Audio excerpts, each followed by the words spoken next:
a sound. Worldwide, and we don't come here for hide. Bring the people side by side. Shout for peace, beat down war. Everybody have his bar. I think the industry is obviously, it's been like a roller coaster, you know, and I've always been a person that's been, a person that loves to celebrate success. You know, I'm not into kind of bringing people down. I'm always, into helping people. We spent $3.5 grand on that video. Yeah, no TV channel want to touch my video now. There you go, simple. You want to know the truth? That's the truth. Yeah. So I spent that money on this artist. I make Bollywood singers sing Punjabi music when they can't sing it. Why am I gonna play your song? There's so many other people that are running this. So it's not about unity. It's about hard work. It's about building yourself to a status where people. So if you don't help yourself, no one's gonna come and help you. For us artists coming up right now, it is a struggle.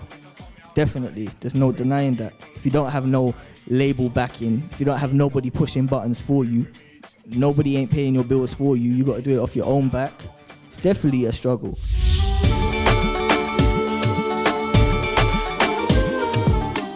Welcome back to Real Talk. I'm Sangeeta, taking over Apache's show. This is Parv and the Collective.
We're back here with Real Talk. We talk about the music business. Me, Apache Indian. We're here at the Custard Factory.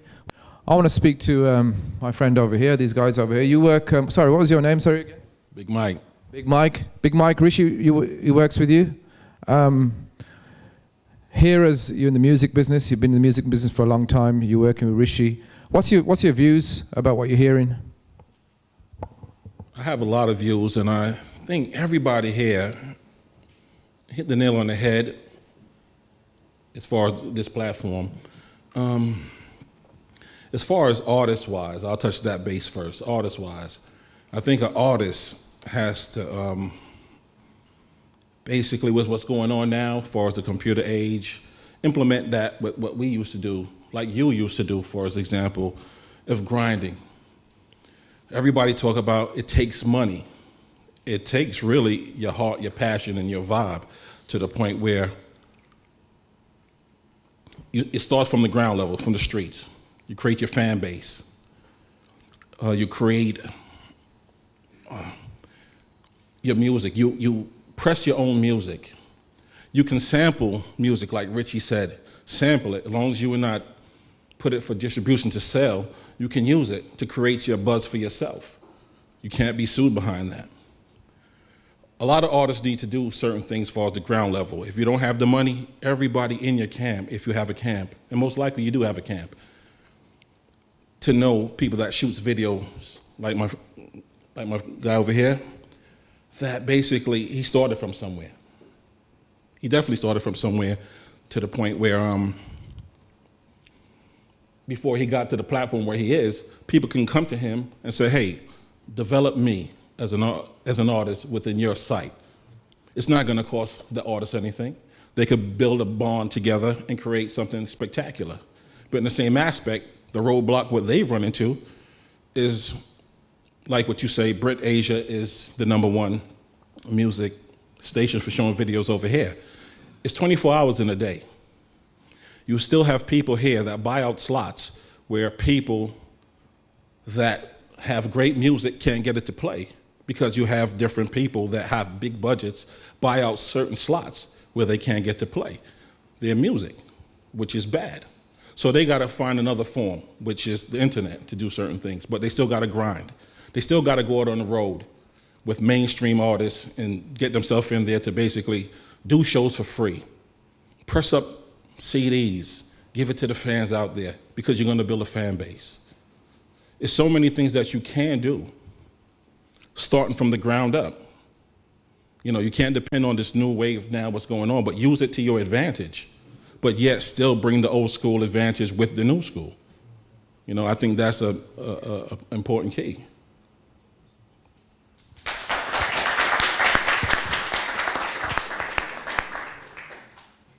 I agree with that. I mean, we talk about the internet and stuff, and it's very, very difficult now. Sometimes people say it's easy. Is it easier now? Is it more difficult? Back in the day, I know you used to work with Jetstar and stuff. Back in the day, when I made my first record, I just love reggae music. I made a couple of tunes, Movie Over India, back in 1989. Yeah, no internet, no phone, no nothing. And because I was I made this record, and I took it to all the reggae stations. If the reggae, or the local reggae stations, the pirate stations play. And it wasn't about a video, it wasn't about big budgets, it was just about the grind. It's about getting out there, playing everywhere for nothing, going out with this, make sure a man's playing it, calling in, play that tune. And really it comes down to the music, doesn't it? You can only, I mean, even if you do have the big budgets now, we talk about budgets, talk about music, you can put a lot of money into a song and you can get it played. But what about when that money runs out? Doesn't it come down to, does the money make it a good song?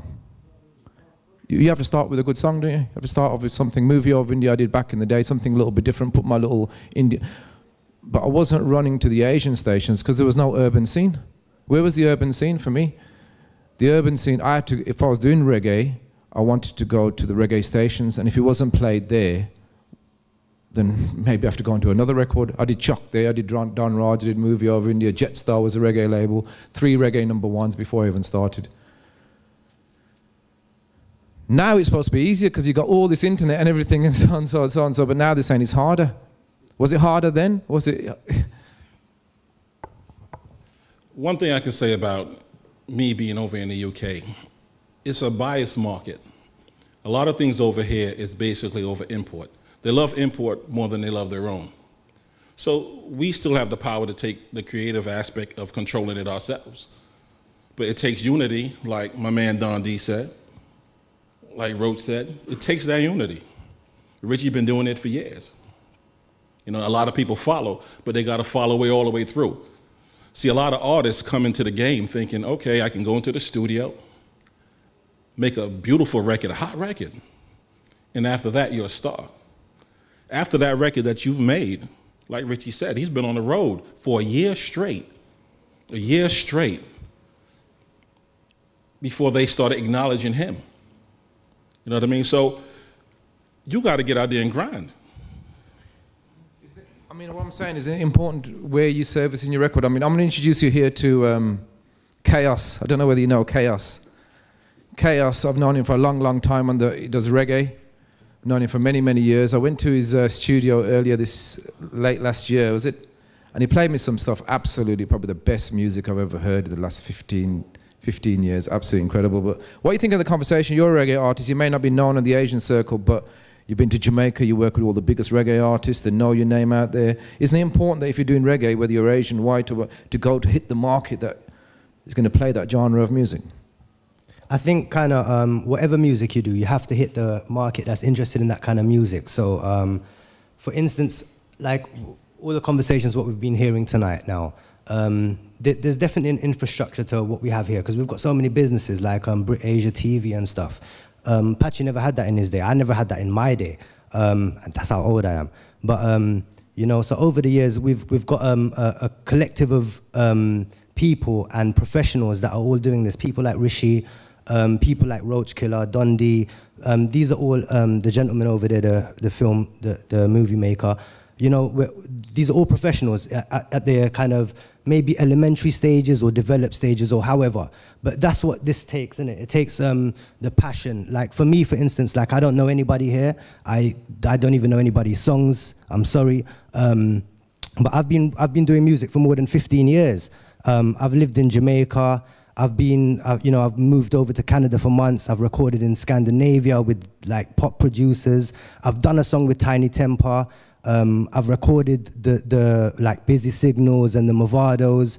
I was living with Killer, like Bounty Killer is like the general to us of us guys that follow reggae, right? And for Dundee and people like that. So I've been there amongst these people. I've also done the pop stuff over here. Like I said, I've done the track with Tiny Temper, and to me, it just requires that passion. So you know, you can be from a rich family or have a laptop in your house.